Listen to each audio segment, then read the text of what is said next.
Joined here today by Thomas Mcstravick, Sporting Director at Bradford Park Avenue. Tom, the team has had a strong run recently. What do you think the key factor behind this positive momentum is? Yeah, obviously it's great to see the boys doing really, really well. Obviously 9 games unbeaten now. I think obviously Craig's impact has been very clear in terms of his approach and his sort of mentality around winning at all costs really, and putting a really strong sort of team on the pitch is really difficult to play against. I think obviously we've kind of built from the back, and we've now got a really strong sort of back four, if you like, and a really strong defensive unit, which has really helped. And I think it's really clear to see that with how we've played, and I do think there's a lot more to come from this group as well. So I think Craig is obviously very proactive in his approach as a manager, and is very keen on building on the success and not just giving ourselves a pat on the back, if you like. We're very much focused on there's still a lot more work to be done, and the signs are obviously there in terms of how we play, and it looks really good, but there's still a few bits to touch up on, and we're very mindful of that, and we're very keen to try and improve the squad, improve the team, and move forward really. Are you happy with the impact of the recent signings that the new manager's made? Yeah, no, it's very clear. Obviously, without sort of singling anybody out in particular, I think it's been very clear in terms of the improvement in the group. It look a lot more solid, compact, organised, really well structured in terms of how we play.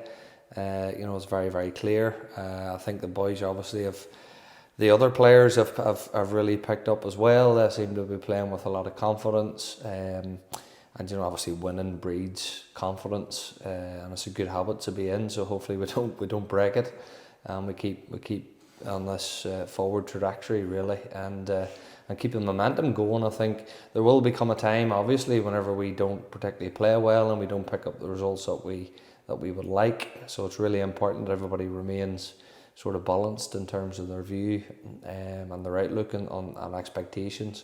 We've made it really clear that the season is about promotion, so we do expect good results, but realistic enough to know that this is a project, and it's not the finished article, if you like. And we do know, like I said before, there's lots of improvements to be made, so which will come. I'm very confident that will come.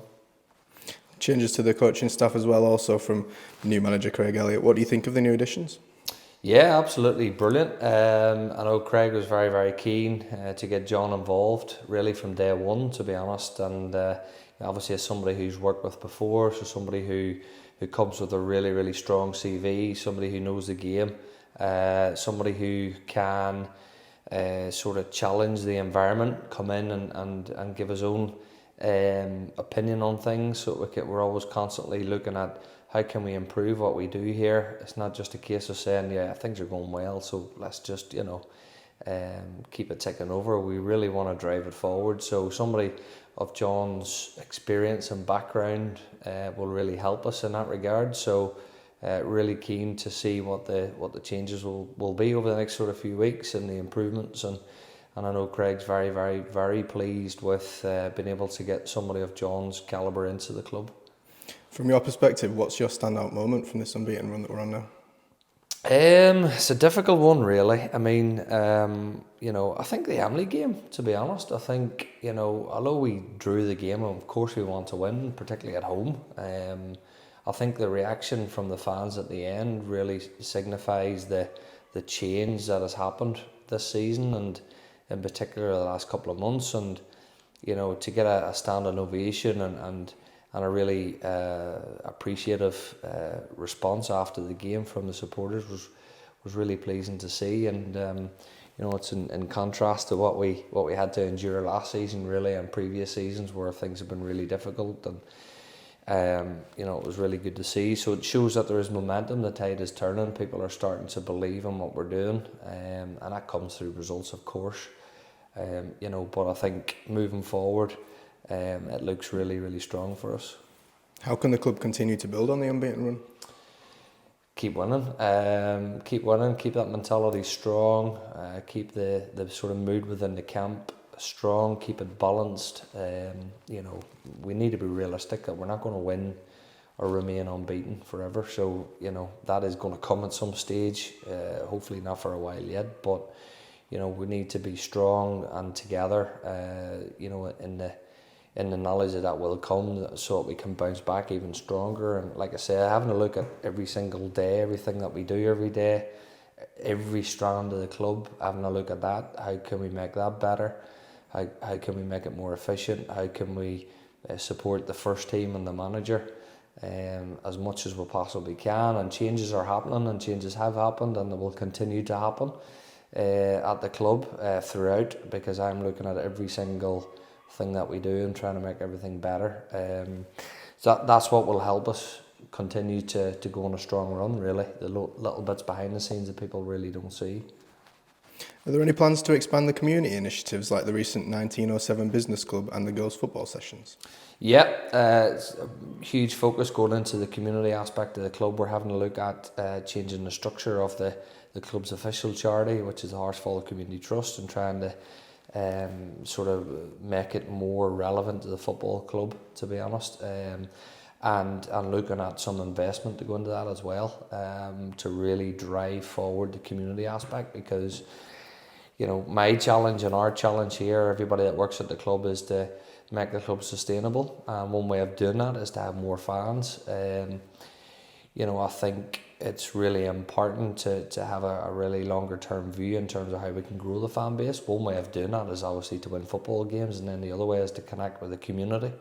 So we need to look at our engagement and our strategy and what we're doing, and that's really difficult for a really small sort of team of people that's really driving the club from top to bottom, really, to do. So we're looking at how can we get some investment into that side of the clubs to really engage and get the name of the club out there. There's schools that we work in every day of the week, and there's even kids within those schools that really don't know much about Bradford Park Avenue. So there's a lot more that can be done.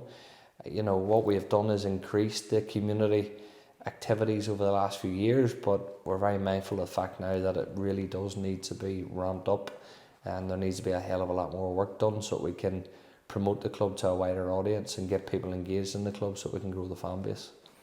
What message would you share with the Green Army as we approach the midpoint of the season? Yes, stick with us, stay balanced. I know we all want to win, we're desperate to win every single game, absolutely, 100%, but just be at ease with the fact that changes are happening for the better, and the club is now finally on the right path, and we're on the journey to success, whether that comes this season or next season, but it will come.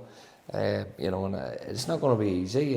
These leagues are difficult to get out of. When you've got a 2.5 hour journey to go on a Tuesday night to play away from home, and players are having to get out of work and leave here at 3 o'clock, and finances are really difficult. It's not like we can have an overnight stay or we can provide food for the players before games and stuff like that. So it's going to be really, really tough. So, but be excited. Share your passion with other people. Bring new people to the ground on a Saturday, because we're really working and focused on the match day experience and making sure that when people come, they want to come back. And everybody's got their part to play. Every single person. And like I say, spread the message, stick with us, and enjoy the journey, because I think we've got some really good times to look forward to. You've been personally involved with the club's growth. What excites you most about the club's potential and the future plans?